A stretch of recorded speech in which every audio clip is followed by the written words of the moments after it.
An excellent joke would be the right place to start, but because I can't think of a 10-second joke, I invite you to visit our website for the joke and for more details supporting the next 19 haikus. Let's talk. City Club of Portland, 1938. Lewis Mumford asked this crucial question: do you have what it will take to successfully live here, to survive?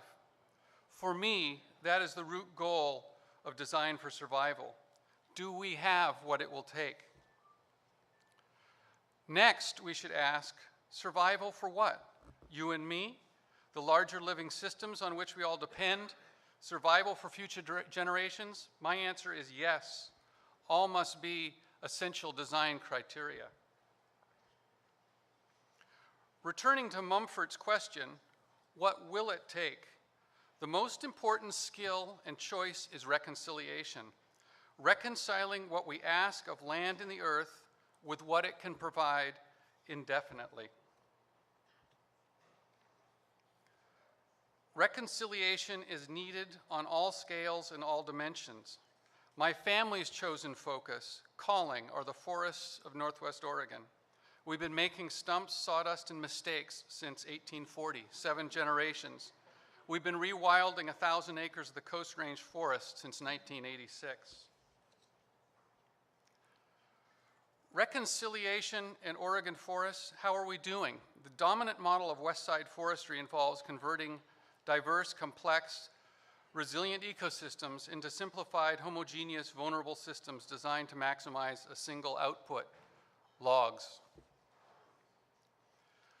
With this model, profit depends on sucking away our natural capital. This design cannot survive. Innovation is essential. Many ask, how could they? The more important question is, how couldn't they?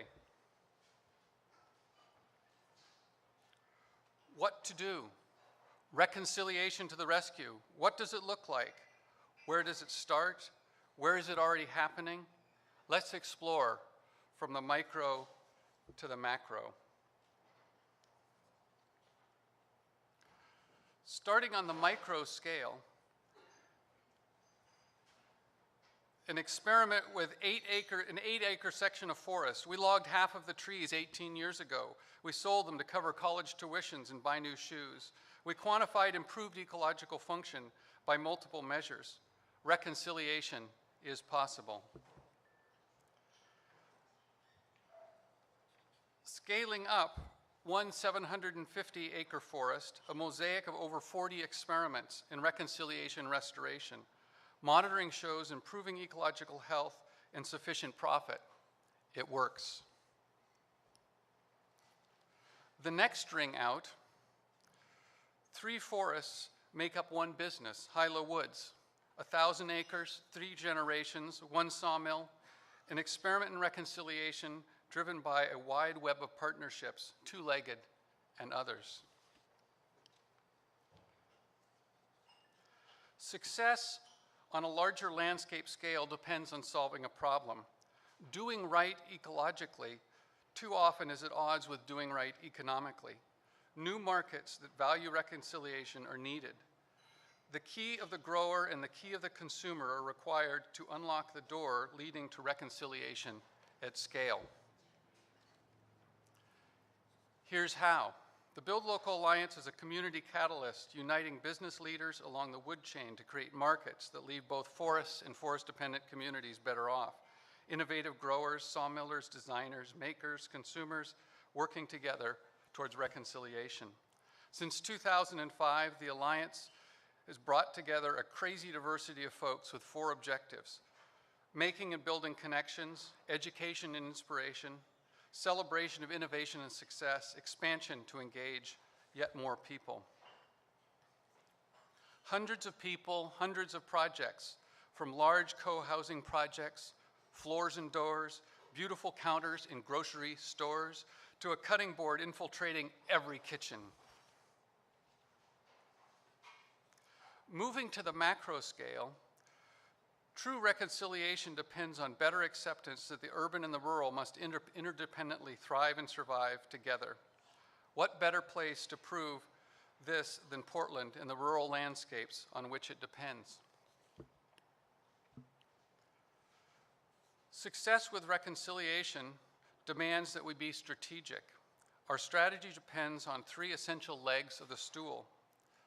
Leg one, like a ship exploring on an ocean, we need solid vehicles and structures. These are our organizations, businesses, etc. Because a ship's progress depends on reliable wind, a second leg is the wind of determined engagement by people committed to reconciliation, fueled by affection for place and a sense of hope and faith that change is indeed possible.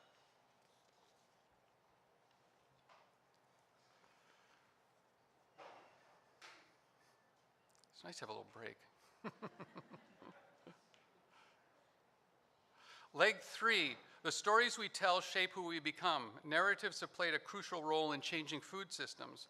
With forests, powerful dominant narratives reinforce the status quo and far too seldom make the case for reconciliation. We must change. It's our weakest link. This work is about local forests and about so much more. We are working now, where we are, with what we have, to do all that we can. How can and will we work together to design for survival, to design to thrive, to make good on Mumford's challenge? So let's have a conversation. Thank you.